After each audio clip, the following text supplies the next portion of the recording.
bienvenue dans En Mouvement. Le podcast qui nous permet de mieux comprendre la santé et notre bien-être. Ici, on explore des parcours, des engagements. Et tout ce qui permet de mieux comprendre le sport de haut niveau, la santé, les performances. Alors pour ce premier podcast, nous avons le plaisir de recevoir le docteur Jean-Marcel Ferré. Médecin du sport, il a accompagné les footballeurs de l'équipe de France 98. L'équipe de France qui a gagné la première Coupe du Monde. Et rappelons-nous de l'Olympique Lyonnais, en 2002, 7 titres consécutifs de champion de France, un score incroyable, et encore un homme au bord du terrain, le docteur Jean-Marcel Ferré. Il y a eu aussi la Ligue des Champions, en 2000, 3-0 contre le Bayern, et en 2009, 2-1 contre le Real, si mes souvenirs sont bons. Jean-Marcel Ferré, merci d'être avec nous. Merci de votre invitation, c'est un plaisir. Après cette petite présentation, veux-tu rajouter quelque chose ? Non, je crois que vous avez tout dit, essentiellement. Donc, pas grand-chose à rajouter, si ce n'est que, effectivement, j'ai un parcours un petit peu hors norme, surtout qu'on a été, et tu le sais bien Vincent, qu'on a été un petit peu des pionniers dans ce domaine. Donc, ça a beaucoup évolué depuis, mais on a l'avantage d'avoir été les premiers, quoi. Je me rappelle, à tes débuts, tu étais dans la campagne autour de l'Arbrel, vers Tarare, médecin généraliste, et tu es arrivé à l'Olympique Lyonnais, tu es arrivé dans des grands clubs, tu es arrivé en équipe de France. Qu'est-ce qui t'a amené à avancer dans le monde du sport ? C'est essentiellement la passion. J'avais deux passions depuis très longtemps. La médecine, j'ai toujours voulu faire médecine. Et puis j'étais féru de sport et notamment de football et supporter acharné de l'Olympique Lyonnais.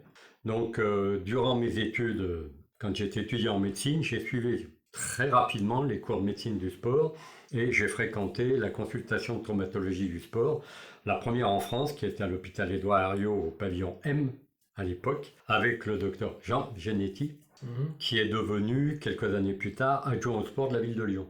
Et quand je suis arrivé en bout de parcours, au moment de ma thèse, que j'ai fait avec lui d'ailleurs, un poste s'est libéré, je pourrais dire, à l'Olympique Lyonnais, avec l'arrivée d'un jeune entraîneur qui s'appelle toujours d'ailleurs, Aimé Jacquet. Et Aimé Jacquet a demandé à l'adjoint au sport, donc à mon patron, de lui fournir un jeune médecin important, qui connaissait bien la traumato et surtout la physiologie du sport. Donc naturellement, Jean Genetti s'est tourné vers moi en me posant la question un jour, on travaillait sur la thèse, et il me dit « Jean-Marcel, est-ce que tu serais intéressé pour devenir le médecin de l'Olympique Lyonnais ?» Moi, supporter depuis des années. Alors je l'étais un peu moins les dernières années parce que comme la direction de l'Olympique Lyonnais avait privilégié les intérêts financiers à des intérêts sportifs, là ça remonte loin, lors d'une soirée de Coupe d'Europe en coupe des Coupes à l'époque, ça s'appelait comme ça. Et on avait fait match nul avec le Sporting de Lisbonne. Et sur les deux matchs, il y avait égalité. Et le troisième match devait avoir lieu et tiré au sort. Mais l'Olympique Lyonnais, pour des questions financières, a accepté de jouer à Lisbonne. Donc ils ont sacrifié l'intérêt sportif à l'intérêt financier. Ça m'a fortement déplu à l'époque. Et je m'étais un petit peu mis en retrait. Voilà, ça pour la petite histoire. Mais donc... Quand Jean Genetti me demande si ça m'intéresse de devenir médecin à l'Olympique Lyonnais, je suis un peu sidéré dans la mesure où je dis jeune médecin, un club professionnel. Évidemment que j'étais intéressé, mais je lui dis est-ce que je serai à la hauteur ? Bon, voilà. Puis j'ai rencontré Aimé Jacquet, qui m'a tout de suite mis en confiance, et de là est partie une grande aventure, une grande amitié. D'accord. Tu as accompagné du coup à la fois l'équipe de France et l'Olympique Lyonnais. Qu'est-ce que ces deux expériences t'ont apprises dans le monde du haut niveau ? Ils m'ont appris déjà une certaine humilité, parce que quand on commence à l'Olympique Lyonnais à l'époque, on était plutôt en bas de tableau, on jouait les barrages pour ne pas descendre. On est d'ailleurs descendu au bout de quelques années. On est resté assez longtemps en Division 2 à l'époque, et non pas Ligue 2, comme maintenant. Et on a mis quand même pas mal d'années à remonter. Donc première des choses, c'est l'humilité, je pense que c'est important. Et puis, la performance passe par énormément de critères qu'il faut essayer de maîtriser, je dirais, progressivement, parce qu'on ne maîtrise pas tout d'emblée, il faut apprendre son métier. Donc, sur le tas, ça s'est fait aussi. Et puis, petit à petit, on vient on vient au très haut niveau. Alors comment j'ai intégré ensuite l'équipe de France ou autre, ça s'est fait de manière, je dirais, un petit peu continue. Dans la mesure où, comme j'étais médecin de l'Olympique Lyonnais, j'étais joueur, éducateur, entraîneur à l'association sportive universitaire lyonnaise. Et là, bon, ben, comme j'étais étudiant en médecine, on me faisait signer des licences, quand il y avait des bobos, et j'ai intégré le district du Rhône comme médecin fédéral. Et district du Rhône, à l'époque, il y avait ce qu'on appelait la Coupe interdistrict, qui réunissait tous les départements de la région Rhône-Alpes. Il n'y avait pas l'Auvergne à l'époque. Et il y avait un tournoi qui se faisait minime et cadet, donc 12-15 ans à peu près, hein, avec les deux catégories, où il y avait des matchs tous les jours et des entraînements physiques de tous les jours. Et là, ça se passait à Thonon, et il y avait une seule personne en médical, donc c'était ma personne. On était à la fois infirmière, kiné, médecin, ostéopathe, enfin voilà, voire nounou le soir, parce qu'il y avait des petits qui pleuraient leur maman. Je me rappelle d'une anecdote, un gamin, un tout petit, qui était tellement heureux d'être là. Le soir, il s'était couché tout habillé en footballeur, avec les chaussures. Ah oui. D'accord? Voilà, donc ça pour la petite histoire. Donc là, j'ai fait mes armes un petit peu là-dedans. J'ai eu la chance, dans le même temps, de me former sur le terrain, parce que quand vous avez un tel volume, une telle intensité de jeu, bah, il y a de la casse. Ouais. Et cette casse, fracture, hein, bah, ça vous apprend votre métier, parce que quand vous sortez de la fac, vous êtes capable de prendre en charge un infarctus, des grosses choses. Mais la bobologie, ou les fractures de terrain, ou la médecine de terrain, bah, elle s'apprend sur le terrain. Voilà. Et comme j'étais au district du Rhône, j'ai ensuite été nommé par la ville de Lyon quand ils ont créé le centre médico-sportif de Lyon. J'ai été nommé médecin directeur. Et à partir de là, on avait une équipe quand même médicale qui nous a permis de faire un certain nombre de travaux sur les jeunes joueurs, sur le centre de formation de l'Olympique Lyonnais. Et de fil en aiguille, comme il y avait un congrès chaque année de la fédération, on publiait et on présentait des études pendant ce congrès. Petit à petit, j'ai monté les échelons. Je suis du médecin de la Ligue Rhône-Alpes, ensuite médecin de la fédération. Et puis, un beau jour, longtemps quand même après, Jean-François Jodard, qui était un ancien joueur de l'Olympique Lyonnais, qui avait la sélection junior à l'époque, équipe de France, hein, m'a demandé d'être médecin de son équipe, de l'accompagner. Donc je l'ai fait, et je me rappelle, j'étais à l'époque, on était en Norvège avec lui pour un match, et je reçois un coup de fil de Gérard Rouillet, qui était à l'époque sélectionneur de l'équipe de France A, qui m'a dit j'aimerais que tu prennes la médicale de l'équipe de France A. Voilà, alors là, autre moment de stupeur. moment de stupeur, en disant bon, d'accord, ok, a priori, mais comme je suis ville de Lyon et déjà avec un statut un peu bâtard, moitié Olympique Lyonnais, moitié ville de Lyon, j'ai dit il faut l'accord des deux entités pour que je puisse intégrer ce poste qui demande au bas mot au moins 4 mois en dehors de ses bases, avec les stages, les matchs internationaux, etc. Donc voilà comment je suis arrivé en équipe de France, grâce à un parcours qui a été continu en fait. Hein. Ça n'a pas été, je ne suis pas sorti d'un chapeau comme ça. Il y a eu tout un travail, toute une progression, puisque j'ai commencé à l'Olympique Lyonnais en 1976, donc c'est en 76-77.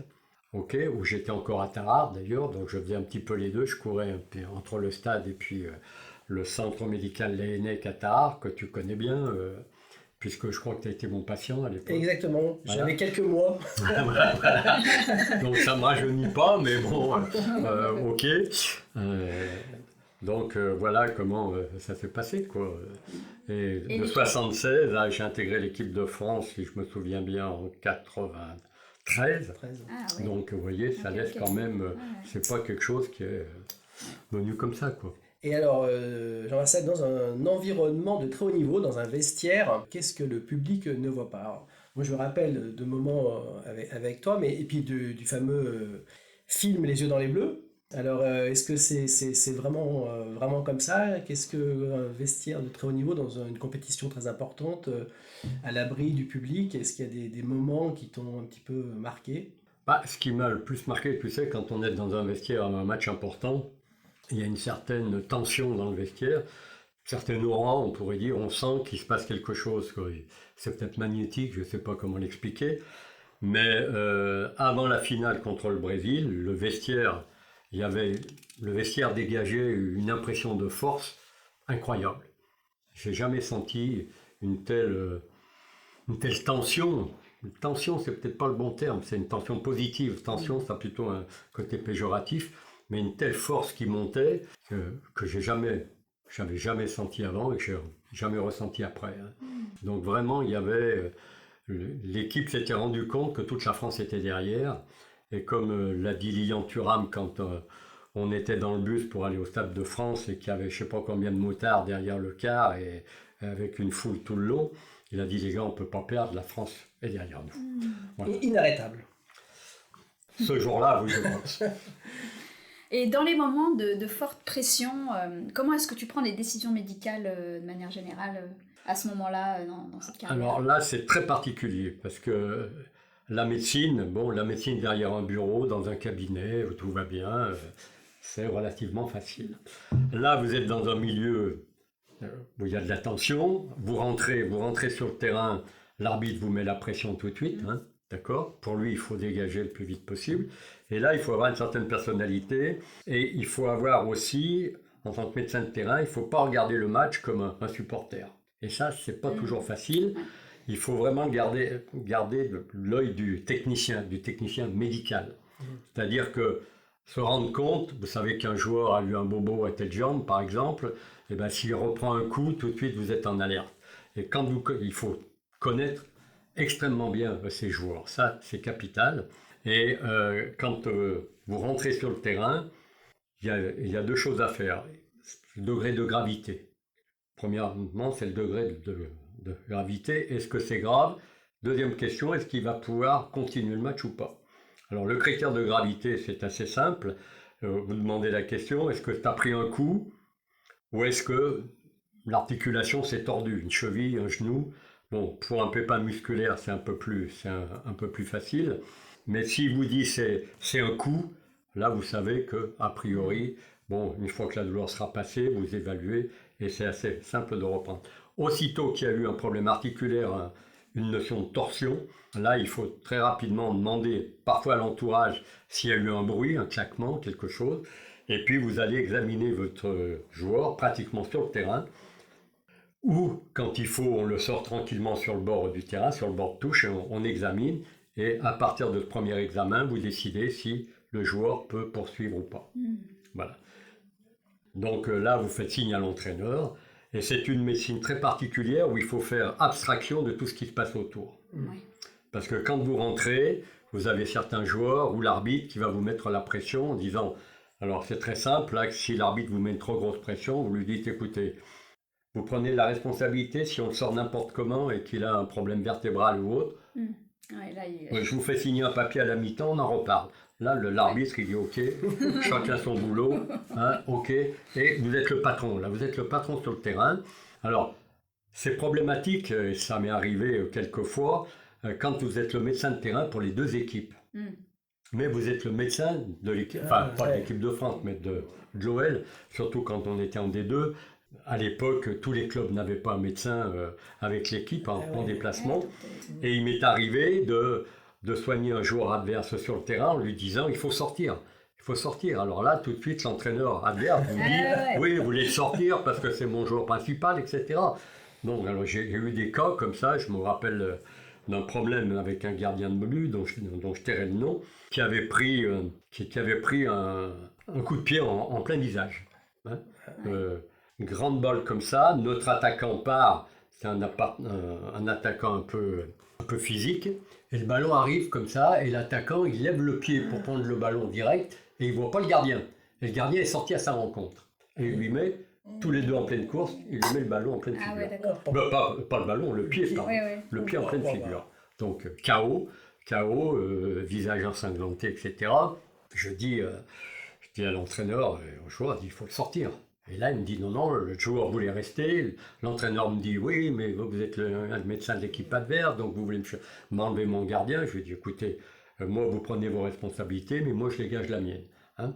Et il se trouvait que après on a su qu'il y avait une fracture du malaire, etc. Donc ça aurait pu être dramatique. Donc voilà, par exemple. Et ça, c'est un peu des anecdotes. Une autre fois, un joueur qui se pète le tendon d'Achille, un joueur adverse aussi. Okay. Et quand j'arrive sur le terrain, j'arrive très vite sur le terrain, je commence à l'examiner, il me met une gifle en disant « Vous m'avez donné un coup de pied ». Je lui dis « Non, je ne vais pas donner un coup de pied, les gars autour ». Ils disent « Mais non ». Parce que dans le tendon d'Achille, on a souvent l'impression qu'il y a un coup assez violent donné. Et bon, bah, ça c'est pour la petite anecdote, mais voilà, il y a plein d'histoires comme ça. Alors quand vous connaissez bien vos joueurs, vous savez que quand il y en a un qui se tord de douleur et que vous le connaissez bien, qui en rajoute un peu, vous y allez tranquillement. Puis quand c'est un joueur qui se plaint jamais et que là il reste par terre, et ben là vous y allez très vite. Ouais. Très vite, ben vous savez que c'est grave. Oui. En règle générale, et je l'ai souvent dit aux arbitres, quand un joueur tombe et rebondit, comme on voit à la Neymar, hein, par exemple, il va bien. Bien classique. Il arrive. Voilà. Quand c'est grave, je vous garantis, il ne rebondit pas. Il reste et surtout, il devient immobile et il est complètement rigidifié. Et là, c'est très grave. Voilà. D'accord, parfait. Merci beaucoup. Alors, je voulais replacer un petit peu dans cette idée-là. Quand tu es parti avec l'équipe de France, par exemple, ou une équipe, surtout l'équipe de France, quand on part sur plusieurs semaines par rapport à une compétition importante, là, bientôt, il y a la Coupe du Monde 2026, donc ils vont partir tous ensemble. Tu as un nombre de joueurs, il y a un entraîneur, toi tu es médecin, une succession d'entraînements, de matchs, il y a une stratégie à court terme, moyen long terme et très long terme, on va dire, sur la compétition. Il y a des joueurs qui peuvent tenir, d'autres qui vont peut-être se fatiguer. Tu peux t'apercevoir qu'il y a des blessures qui risquent d'arriver, ou peut-être même un blessé sur un match, où il faudrait peut-être l'arrêter. Donc l'entraîneur va te dire « Jean-Marcel, moi j'ai besoin de ce joueur absolument le match prochain ». Et toi, en tant que médecin, tu te dis, oula, il y a une blessure, est-ce qu'il n'y a pas risque que ça aggrave? Tu as envie de stopper le joueur. Donc là, il y a une stratégie entre le triptyque coach, médecin, joueur. Comment tu penses, comment tu peux... Alors bien sûr, la priorité, on va dire au patient, mais bon, pour l'entraîneur, il y a le joueur, pour le médecin, il y a le patient. Donc ça ne doit pas toujours être très facile. Ben ça, c'est pour une préparation, par exemple, d'une Coupe du Monde, d'une grande compétition internationale, qui se joue sur un mois. Hein, qui se joue sur un mois, donc... ce qu'il faut voir, c'est tout ce qui a été fait avant. Hein, et nous, ce qui nous a permis, je pense, d'être très performants en 98, c'est d'avoir eu l'expérience de 1996, le championnat d'Europe en Angleterre.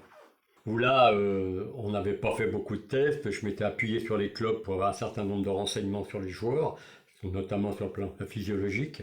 Et là, j'ai été déçu parce que la plupart des clubs n'ont pas joué le jeu et j'avais pas assez d'éléments.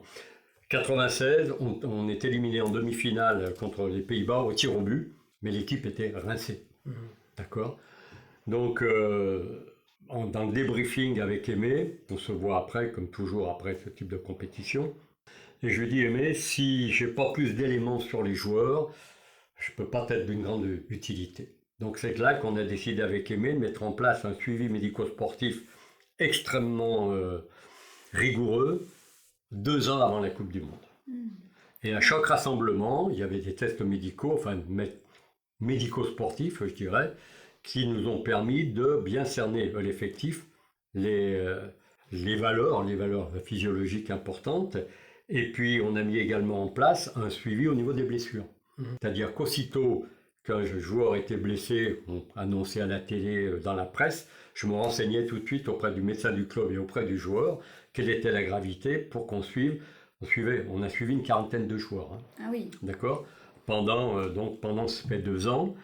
Et le gros problème aussi pour nous, c'était ce qu'on appelle maintenant les data. C'était de savoir le nombre de matchs joués, l'histoire du joueur dans les 4 ans qui précédaient la Coupe du Monde. 4 ans. Donc j'ai eu la chance d'avoir un thésard qui s'est mis au boulot là-dessus, hein, parce qu'à l'époque, il a fait ses tableaux. Il n'y avait pas Internet comme on l'a maintenant, ou l'IA pour avoir... immédiatement le pédigré d'un joueur, le nombre de matchs joués. Il a tout fait à la main, en reprenant les France Football, où il est sorti, où il a été blessé. Et il m'a fait une thèse là-dessus sur 40 joueurs. On est donc arrivé au bout de... Alors pourquoi 4 ans? Parce que 4 ans, c'est un cycle. On sait que les joueurs qui vont jouer beaucoup, qui jouent beaucoup pendant 3-4 ans, il y a une grosse chance de blessure la 5e, la 4e ou la 5e année. Donc il était important d'avoir ces datas et ça nous a permis effectivement de peaufiner un programme personnalisé de préparation pratiquement pour chaque joueur. D'accord. Un joueur qui avait beaucoup joué, c'est le cas de certains joueurs qui avaient joué pratiquement 70 matchs, on avait tendance plutôt à faire une progression lente et plutôt tranquille. Et ceux qui n'avaient pas assez joué, qui avaient joué par exemple 15 matchs dans la saison, la dernière saison, ou sur les trois dernières saisons n'avaient pas assez joué, eux, ils avaient un entraînement beaucoup plus important. Et ça nous a permis d'essayer de mettre tout le monde au même niveau au bout de la préparation. En 98, on avait le temps, on a eu pratiquement un mois de préparation. Donc ça nous a permis d'amener tout le monde à peu près à niveau. Et sur le plan de la préparation physique dont j'étais le responsable, maintenant, il n'y avait pas de préparateur physique avec l'équipe de France. On a fait le programme avec Thierry Cotte, que tu connais bien, et c'était Roger Lemaire qui était chargé d'animer sur le terrain la théorie, le programme théorique qu'on avait mis en place, et qui a été respecté à la lettre. Et je crois que ça a été une réussite, parce qu'on n'a pas eu une blessure musculaire. On reviendra sur un cas peut-être particulier. On n'a pas eu véritablement de blessure musculaire. Et surtout, après la finale, les joueurs m'ont dit s'il y avait encore un match à faire, on serait capable de le faire. D'accord. Et on a vu à la finale contre le Brésil, je pense qu'on les a mangés physiquement. Ça s'est vu. Voilà, bon. Donc on n'a pas eu de regrets dans cette préparation. Alors justement, petite question, parce que qu'est-ce que les sportifs de haut niveau au quotidien font différemment pour préserver leur santé? On en connaît qui sont là depuis, même dans le foot, hein. Bon, par exemple, ne serait-ce que me vient à l'idée Cristiano Ronaldo, tas de joueurs, alors qu'est-ce qu'eux font pour tenir aussi longtemps à très haut niveau? Je crois que j'ai vu l'évolution. Quand j'ai commencé, c'était un match par semaine, le dimanche, la plupart du temps. Et c'était, je dirais pas que c'était pratiquement un patronage. Hein. L'entraînement, les joueurs avaient une vie tout à fait normale à côté, en termes de sortie, en termes d'alimentation.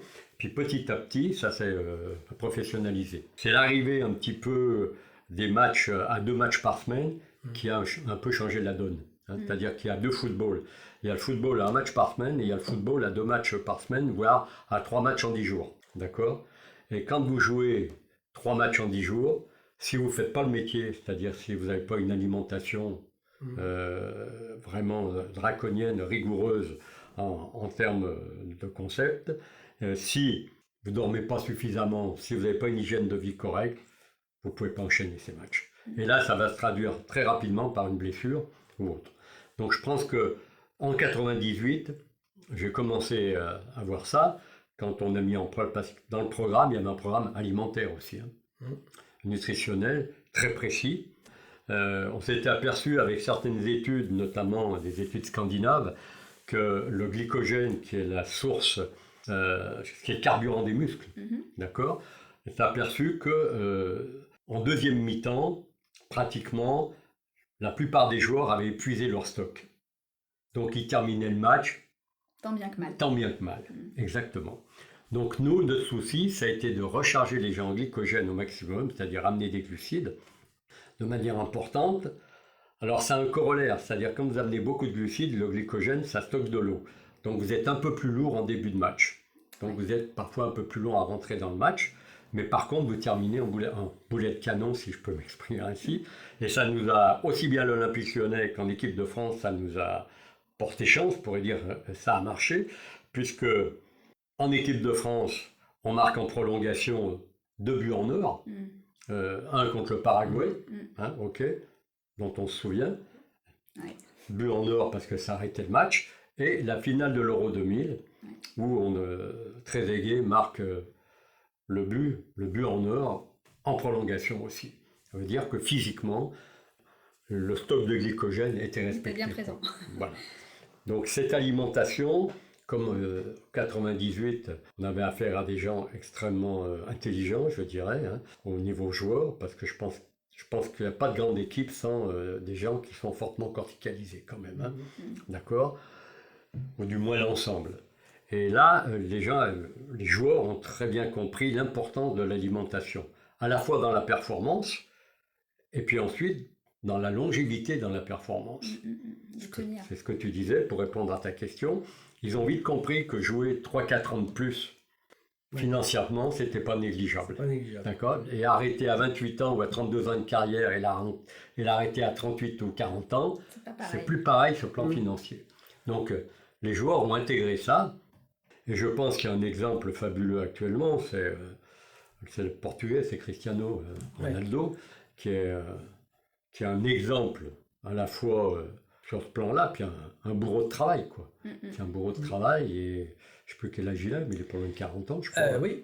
Il doit avoir même peut-être 40 ans. Il a peut-être passé les 40, et il est encore extrêmement performant, parce qu'il a une hygiène de vie, il met tout de son côté, quoi. Alors, la question suivante, tu as un petit peu répondu, parce que c'était justement comment trouver l'équilibre entre la performance maximale et la préservation du corps. Mais tu as donné déjà quelques pistes. Quand vous avez un effectif, il faut connaître votre sujet, votre joueur le plus possible. Alors le connaître sur le plan physiologique, c'est une chose, le connaître sur le plan traumato aussi, sur le plan de ses habitudes alimentaires. Et puis à l'époque, on ne parlait pas de préparation mentale, mais c'était un petit peu un package, hein, c'était un global, en prenant en charge, en faisant de la psychologie sans le savoir, en discutant avec eux. Le rôle des kinés est extrêmement important, hein, en termes d'écoute, en termes de... Et Aimé savait faire passer des messages à travers nous. Il disait, voilà, il faut tel joueur, il faut le prendre comme ça, et passer les messages. Donc, cette préparation mentale s'est fait de manière naturelle, je dirais, en 98. Maintenant, toutes les équipes ou tous les joueurs ont un préparateur mental, un préparateur physique, à voir. Mais à l'époque, c'était extrêmement restreint, hein. Moi, j'ai commencé à l'Olympique Lyonnais, il y avait l'entraîneur, le médecin, de temps en temps un entraîneur adjoint qui s'occupait des gardiens, mais qui venait de l'équipe réserve et qui donnait un coup de main pour entraîner les gardiens. Et puis il y avait la secrétaire qui avait une importance capitale, puisqu'elle s'occupait de toute l'intendance à l'époque, les maillots, les déplacements, etc. Donc on était 3, hein, et maintenant ils sont 35. D'accord. Faut qu'ils s'entendent. En 98, mais c'est encore valable actuellement parce que Didier Deschamps a pris la même méthode, je dirais, qu'Aimé Jacquet. Il faut que le staff il soit extrêmement réduit. Alors il y avait un premier staff en 98 où il y avait donc l'entraîneur, le coach en premier, Aimé Jacquet. Il y avait l'entraîneur adjoint, préparateur physique, mais qui était un entraîneur adjoint, Roger Lemaire. Philippe Bergerot était l'entraîneur adjoint. Il y avait le préposé aux médias, l'intendant et le médecin. Voilà. Le premier cercle, c'était ça. Le deuxième cercle, c'était les kinés, l'ostéo, et puis ensuite au troisième cercle, avec le réseau, tous les réseaux que vous pouvez avoir en podologie, en pédicurie, éventuellement en diététique, etc. Voilà. Merci beaucoup. Tu as une énorme expérience. C'est vraiment assez impressionnant. Qu'est-ce que, du coup, par rapport à toute cette expérience, qu'est-ce que tu souhaites transmettre aux soignants de notre époque et aux sportifs qui veulent performer et gagner plein de coupes, et justement notre prochaine Coupe du Monde, quels conseils tu pourrais donner? Bon, je n'ai pas de conseils à leur donner parce que je pense que le staff technique que je connais bien et le staff médical aussi que je connais bien sont extrêmement compétents, et je pense qu'ils ont tiré également les leçons et les bénéfices de ce qui s'est fait en 98, en 2000. Ça a été un peu moins glorieux après, mais je pense que le staff actuel est extrêmement compétent et on est une des équipes favorites à ce mondial, c'est clair, surtout avec la richesse des joueurs que nous avons la chance d'avoir en France, grâce à nos centres de formation, grâce à ce qu'ont fait les anciens. Parler de Georges Boulogne, quand ils ont mis en place les centres de formation, ça a commencé en 1972. Et ça a progressé. Cette formation à la française, ben, elle a commencé à payer en 98. Donc, alors quel conseil à eux? Je n'ai pas de conseil à leur donner. Par contre, si on parle beaucoup plus généralement, il faut que les gens soient conscients de leur corps. Et moi, j'aime bien employer le terme de capital santé. On a un capital santé à la naissance. Ok. Alors, ce capital, vous pouvez le dilapider très rapidement ou vous pouvez l'optimiser. Et les conseils qu'on peut donner, bah, c'est les conseils classiques d'hygiène de vie. Hein. La nutrition, en premier. Alors, la nutrition est à double tranchant actuellement parce qu'avec les pesticides, les PFAS et toutes les phtalates et tous les perturbateurs endocriniens, on ne sait plus bien où on va. Même si on mange des fruits et des légumes, on ne sait pas si on ne s'empoisonne pas. Ok. Donc, ça devient un petit peu compliqué, mais disons en gros le régime méditerranéen, capital, écouter son corps, l'activité physique, le mental, le social, être bien entouré. Par contre, il faut se connaître aussi. Quand vous avez affaire à des joueurs, il est important de connaître leur passé médical, leur passé parfois génétique. Okay. Même si on sait que maintenant, heureusement, la génétique ne fait pas tout. Il y a l'épigénétique, c'est-à-dire l'environnement qui va contrer un certain nombre de gènes, méthyler certains, en activer certains, en éteindre d'autres, et ça peut changer complètement la donne. Donc il faut vraiment avoir conscience actuellement que ce capital santé, c'est une richesse. Oui, bien sûr. C'est une richesse qu'il faut préserver et qui, si on peut, l'optimiser. Et ça, je pense que les ostéos, tous les gens sont bien placés pour ça, mais je crois qu'il faut que le patient, la personne lambda, l'homo sapiens lambda, il ait conscience de ça, quoi. Et actuellement, les conduites addictives qu'on voit actuellement, le tabac, le protoxyde d'azote, ça laisse pantois, quoi. Que vont devenir ces gamins, puisque la plupart du temps ce sont des gamins, qu'est-ce qu'ils vont devenir dans 30 ans, quoi. Est-ce que l'espérance de vie va continuer à augmenter? Je pense pas. Je pense qu'elle stagne, elle a commencé à baisser aux États-Unis. Comme on est toujours en retard sur les États-Unis, je pense que ça risque de baisser également en France d'ici quelques années. Et il faut vraiment recentrer l'hygiène de vie avec un grand H, qui comprend la nutrition, le bien-être, prendre en charge la prévention, etc. Si on veut être bien dans sa peau, bien vieillir. Il faut parler du cerveau aussi un peu, hein, s'entretenir. Hein.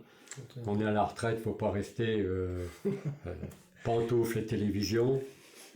Plus on est actif, plus on vieillit, plus il faut être actif. Il faut bouger. À la fois sur le plan cérébral et sur le plan physique et physiologique. On faisait attention à ce qu'on mange un peu quand même, mais bon. Il y a une trentaine d'années, tu m'as fait connaître ce monde sportif de haut niveau, et dans les années 2000 et autres, et j'ai eu la chance de te voir gérer une équipe, tu en as parlé, une équipe pluridisciplinaire, avec autour du médecin tous les musiciens de l'orchestre. Tout à fait. On travaillait tous ensemble, entre aussi bien le kinésithérapeute que le podologue, l'ostéopathe, que le coach, enfin, tout le monde était, il y avait cette dynamique, aussi bien le cuisinier, la nutrition, la micronutrition. Il y a 30 ans, moi, j'ai commencé jeune ostéo et grâce à toi, j'ai baigné dans ce monde-là et j'ai essayé dans mon activité professionnelle, j'essaie toujours de faire la promotion du mieux vieillir, de mieux bouger, mieux dormir. Et voilà. Et on essaye de faire ça. Et aujourd'hui, en 2026, on a essayé de faire une structure il y a quelques années, de travailler tous ensemble pour amener à monsieur et madame tout le monde ce que les sportifs de haut niveau pouvaient avoir, parce qu'en fait qu'on soit un sportif de haut niveau ou qu'on soit je dirais garagiste ou si on travaille chez Sanofi, on fait des mouvements répétitifs et autres, on a tous envie d'optimiser son vieillissement, on a tous envie d'être bien et je me dis mais aujourd'hui pourquoi il n'y a pas plus il n'y a pas du tout de gens qui travaillent même ici tous ensemble pour amener à un patient sportif ou non sportif, cette dynamique d'orchestre musical où tout le monde joue avec tout le monde pour le bien vivre de chaque individu. Donc je pense que tu fais le même constat. Oui, et on s'est battu pour essayer de mettre ça en place. Bon, je trouve qu'on pourrait effectivement aider sur tout le territoire les gens et on travaillerait tous ensemble. Et même dans le monde sportif, je ne suis pas sûr que ce que tu as fait il y a 25-30 ans Tout le monde le fait aujourd'hui. Hein. Enfin, je peux même dire, à mon avis, non. Tout le monde travaille pas main dans la main. Et alors que ça a marché en 98. On a bien vu, bon, après, il y a eu effectivement des successeurs. Didier Deschamps, il t'a connu comme médecin. Il était capitaine, joueur, capitaine, entraîneur. Donc, il a, comme tu dis, transmis des choses. Mais il y a beaucoup d'équipes où il n'y a pas tout ça, quoi. Et c'est pas financier, c'est pas un problème financier, c'est un problème de compréhension, pourquoi ça se fait pas dans le monde sportif et chez nous, chez l'être humain, monsieur aime tout le monde. Ouais, il y a déjà dans le monde sportif, hein, le haut niveau, mais même je pense que c'est valable à n'importe quel niveau, il y a des problèmes d'ego. Hein. Et tu parlais d'orchestre, oui, je pense que le médecin, dans un staff médical, le médecin c'est le chef d'orchestre. Il ne sait pas jouer des instruments. Hein. Je ne sais pas faire de l'ostéo, je ne sais pas faire des massages ou faire de la kinésithérapie, un certain nombre de gestes. Par contre, tu coordonnes. Tu coordonnes et tu permets à l'ensemble, l'ostéo, les kinés, tout le réseau médical que tu as autour de toi, à fonctionner en osmose. Le problème dans les clubs, c'est souvent, il y a du tirage. Il peut y avoir du tirage entre un kiné, un ostéo, et tout le monde n'a pas la même vision et le même but. En équipe de France, c'est plus simple, parce que d'abord, tu peux choisir ton staff, important, qui t'est souvent imposé dans les clubs. D'accord ? Et tout le monde a le même objectif. En 98, c'était gagner la Coupe du Monde. C'était annoncé un an avant, en interne. Que Jacquet parle le langage intérieur de l'équipe. Dieu merci, à cette époque, il n'y avait pas les réseaux sociaux. Les portables et tout, donc on était un peu protégés. On a vu l'arrivée des réseaux sociaux avec ce que ça pouvait déclencher dans un groupe. Donc ça, c'est important. Et puis dans les clubs, malheureusement, tout le monde n'a pas le même objectif. Hein. L'entraîneur de l'équipe réserve, il a envie de prendre la place de l'entraîneur en premier. Et oui, c'est ça. Et oui, mais ça, c'est humain. Il y a des copilages, copain du président, machin. Voilà, et ça fait un amalgame, si tu veux, qui n'est pas toujours très sain. Ok ? Mais en équipe nationale, c'est beaucoup plus facile. Alors, pourquoi au niveau je dirais, du sportif de base ou même du non-sportif, je pense que le système est à revoir. Ce qu'on a créé à Gerland, hein. Moi, j'étais surpris par l'efficacité qu'on pouvait avoir en club, avec médecin, quand le médecin travaille la main dans la main avec l'ostéo, les kinés et tout son staff, c'était extrêmement efficace. Hein, avec l'hygiène de vie des joueurs, etc. On a transposé ça, on a essayé de transposer ça dans le monde libéral classique, le centre médecine du sport de Lyon-Gerland, dont tu as été collaborateur, où on a réuni médecins, kinés, préparateurs physiques, ostéo, psychologues, dentistes, podo, pédicure. Et tout ça, ça a fonctionné au début, ça a très bien fonctionné, tant qu'il n'y avait pas trop de personnalité, quoi, je dirais. Mais quand la structure a pris trop d'ampleur, on était, je sais pas, une trentaine, je sais plus combien on était, là il a fallu gérer les égos, etc. Et de médecin, je suis devenu directeur des relations humaines, n'est-ce pas? Il fallait tous les jours traiter les problèmes, d'un tel a dit ça, machin, à tel point qu'à la fin, le centre que j'avais créé, je suis parti.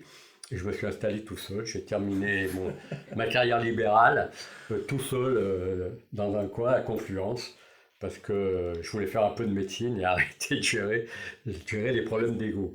Voilà, c'est là où on a essayé de monter quelque chose d'encore un peu plus important, mais ça a capoté malheureusement.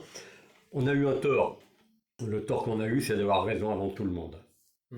Quand on a monté ce centre, on a eu des bâtons du Conseil de l'Ordre, énormément de bâtons du Conseil de l'Ordre. Et les gens dans l'entourage, les médecins, etc., des différentes cliniques, ça m'est revenu aux oreilles, m'avaient dit on ne leur donne pas 6 mois à tenir. et puis, je sais pas, 20 ans plus tard, on était encore là, quoi. Voilà. Mais je regrette, là, quand je dis qu'on a eu tort d'avoir raison avant les autres, c'est qu'on était trop précoce, quoi. Et actuellement, Conseil de l'ordre nous empêchait d'avoir d'autres centres. Tu te rappelles? Bien sûr. On voulait s'aimer un petit peu, faire des petits centres Oui. dans l'ouest lyonnais, l'est, pour éviter justement cet engorgement au quai. Et on a eu le veto du Conseil de l'ordre. Alors que maintenant, il manque de médecins et tout est permis. Ouais. Donc c'est un peu dommage. C'est pour Mais rendre bon, de l'accessibilité en fait aux soins. Oui, Ouais. oui. Vous avez le quartier là, vous venez en voiture là, Ouais. vous garez où votre voiture? Ouais. Et nous on était à côté, on était là. Hein. Et à l'époque on avait quand même un parking. Exactement. On avait un parking au moins pour les soignants, mais le transport quand quelqu'un est blessé, le lundi matin, quand il y a eu toutes les blessures du week-end, gens arrivent en Cannes, etc., ben, c'est plus facile qu'ils soient pas trop loin de leur centre géographique plutôt que de courir à Gerland, etc. Mais voilà.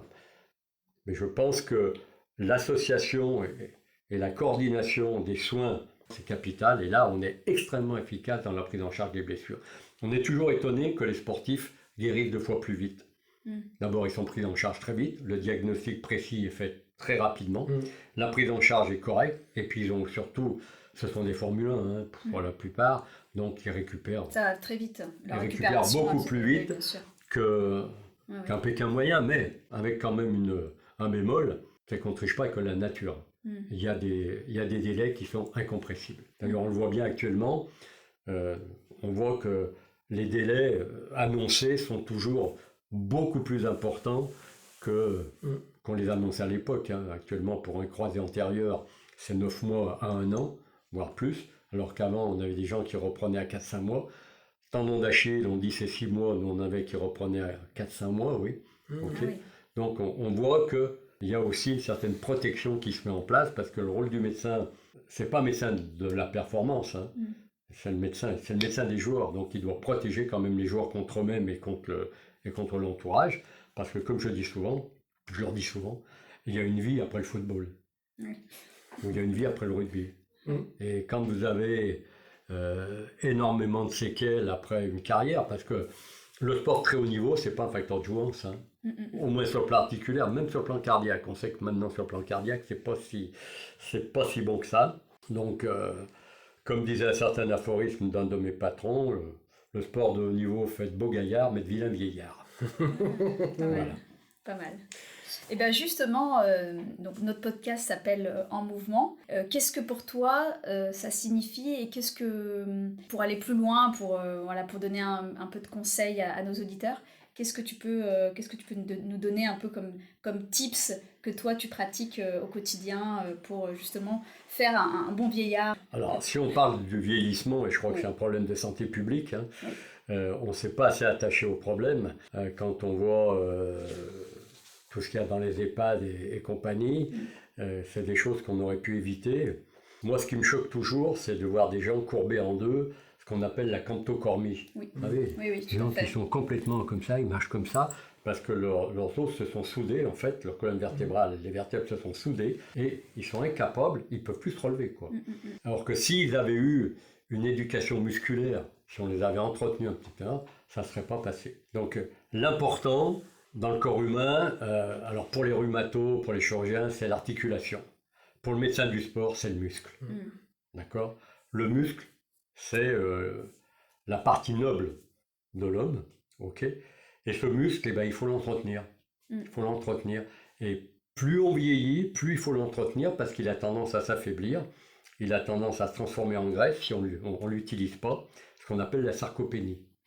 Et cette sarcopénie, elle entraîne une faiblesse musculaire, difficulté à se relever, difficulté à s'asseoir, enfin bon, les chutes entraînent des chutes parce que l'équilibre aussi se perturbe. Et le muscle, c'est vraiment un organe extraordinaire. On a découvert actuellement, on commence à découvrir, grâce au Téléthon d'ailleurs, que le muscle, c'est une glande endocrine, est capable de sécréter tout un tas de substances hormonales, des myokines, qui vont permettre de se sentir bien, d'abord, d'être bien dans sa tête, ça c'est important aussi, de refaire du muscle, parce que le muscle est capable à n'importe quel âge de se renforcer, et de permettre de protéger les articulations et de permettre à un corps de rester sain, le plus sain possible. Alors bien sûr, il y a quand même les affres des uns, on peut pas... Il y a quand même une usure qui se fait, mais c'est vrai que si on bouge beaucoup, alors avec deux avec 2 items, je dirais.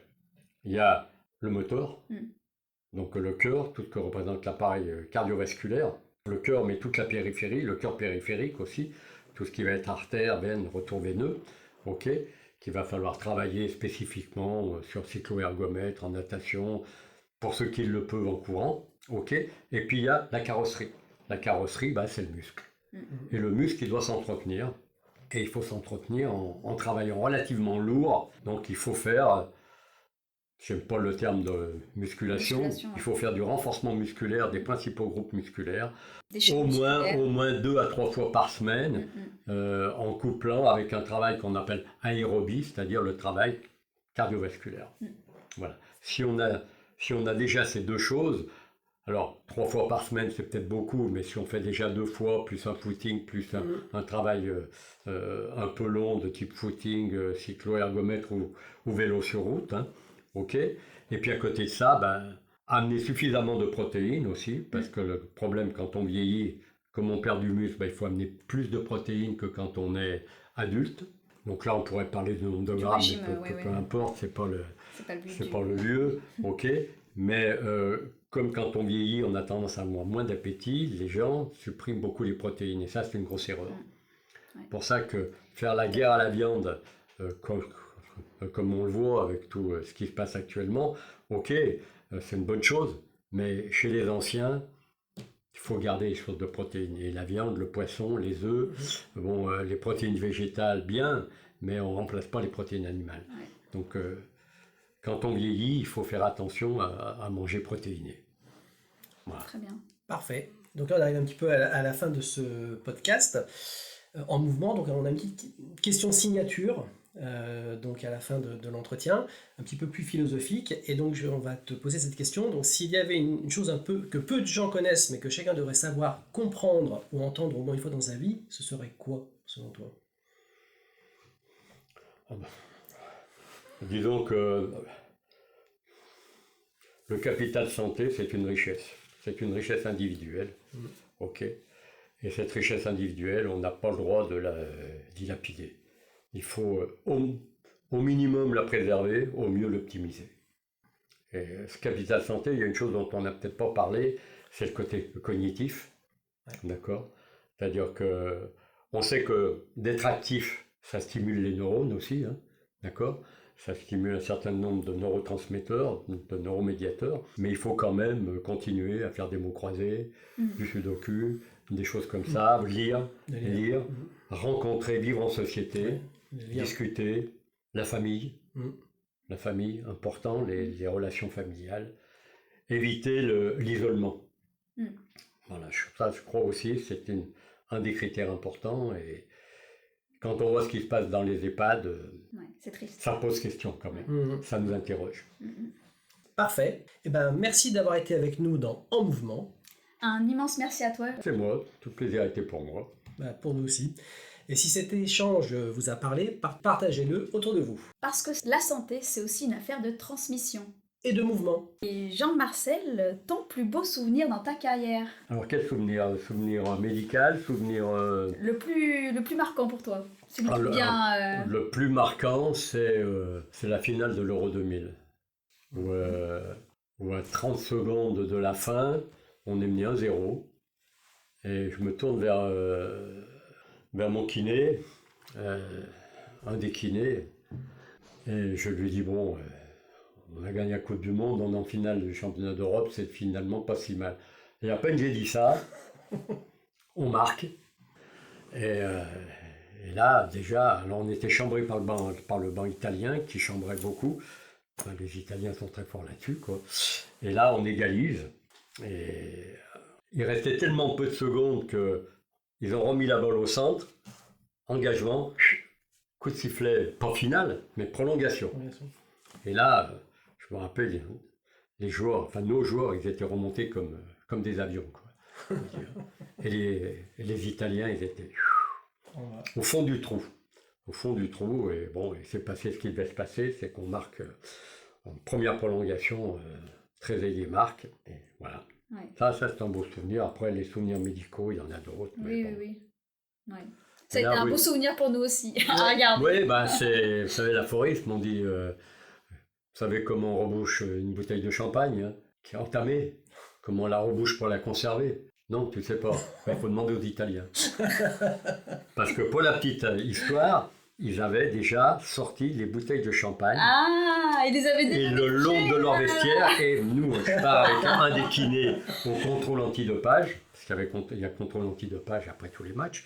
Donc je fais un saut au contrôle antidopage, on passe devant le vestiaire des Italiens et on voit toutes ces bouteilles de champagne, je ne sais plus combien il y en avait, débouchées.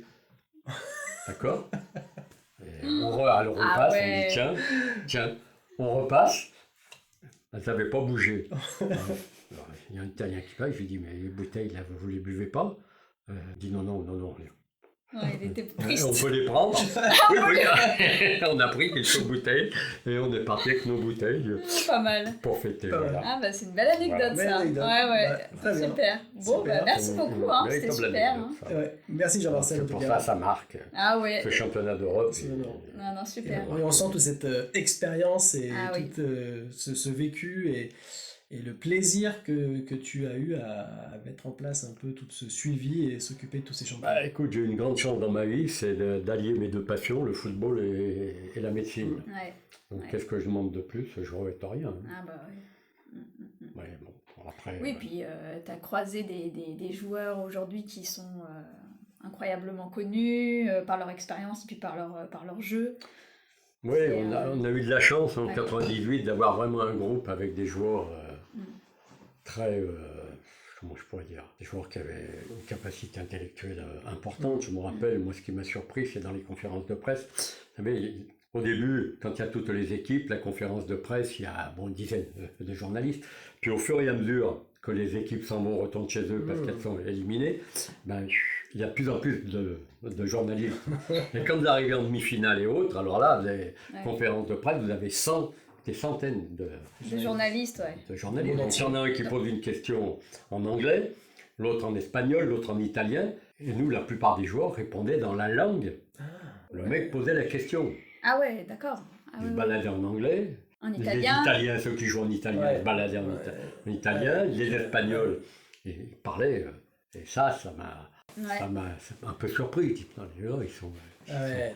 ils sont costauds, quoi. Du haut niveau. Ah oui, oui. Du Du haut niveau aussi intellectuel, Ouais. du coup. Oui, puis on pouvait parler de tout avec eux, tu vois, on parlait pas que football, quoi. Ouais. Là, la salle de soins, c'était la salle philosophique, quoi, Ah ouais. avec Lilian Thuram, Mm. qui, Mm. chaque fois, qui ramenait sur des thèmes, on partait sur des thèmes.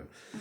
Alors, qu'est-ce que t'en penses d'eux? Que bon, ouais, voilà. Ah ouais, sympa. Ouais, ça a été, ouais. La salle de soins, c'est quelque chose de capital. C'est la salle d'échange. Les kinés sont en train de masser, les joueurs parlent entre eux. Alors, ça, c'était aussi avant les téléphones portables. Eh oui. Bah ouais. Nous, ils étaient interdits. Hein. Ah, déjà, Les premiers téléphones portables étaient interdits. Mais maintenant, je sais qu'ils sont parasités. Les mecs sont en train de se faire masser, ils sont Ils sur sont leur sur leur téléphone. téléphone, ouais. Ça, je crois que j'aurais mal supporté, quoi. Ouais. Je pense qu'Aimé n'aurait pas aimé non plus, quoi. Ouais, C'est ouais, sûr. Mais ça a cassé quelque chose, quoi. C'est vrai. Et nous, on a eu cette chance de vivre ça pleinement, quoi. Sans réseaux sociaux, sans Ouais, téléphone ouais. portable. Oui, parce que les réseaux sociaux, ça fait du mal avec toutes les insultes, les trucs qu'il y a. Ouais. Et on sent Un que- joueur loupe un penalty, là, Ouais. il est assassiné. Ouais. Si le gars il va sur les réseaux, ben, et alors là, il faut un préparateur mental pour remonter bah, la pente. ouais. Mais à l'époque, nous, Ils étaient préservés. il n'y avait pas les journaux non plus. Ouais. Il fallait les demander spécialement dans la résidence équipe de France, il n'y avait aucun journal. Il fallait aller à l'accueil, etc. Donc sortir du bâtiment, aller beaucoup plus loin pour avoir les journaux. Donc on a très bien vécu sans les journaux. C'est pour ça qu'on était un peu dans notre bulle. Et c'est Et à, qu'on sortait. partir, à partir du quart final qu'on s'est aperçu qu'il se passait quelque chose en France, quoi. Ouais. Après les tirs au but contre l'Italie, quoi. Ouais, il y a une ferveur. Où là, on a commencé, quand on est rentré du Stade de France, il y avait un monde fou qui attendait à Clairefontaine à l'entrée déjà. Ouais. Surpris, quoi. D'ailleurs, tout le monde se rappelle où on était, avec qui on était le jour de la finale. On va demander, tout le monde se rappelle. Et toi aussi. C'est bien que tu t'en rappelles. Ah là, tellement, il est encore pas là, c'est bon. Bah, super. Bon, bah super. Merci beaucoup. Hein.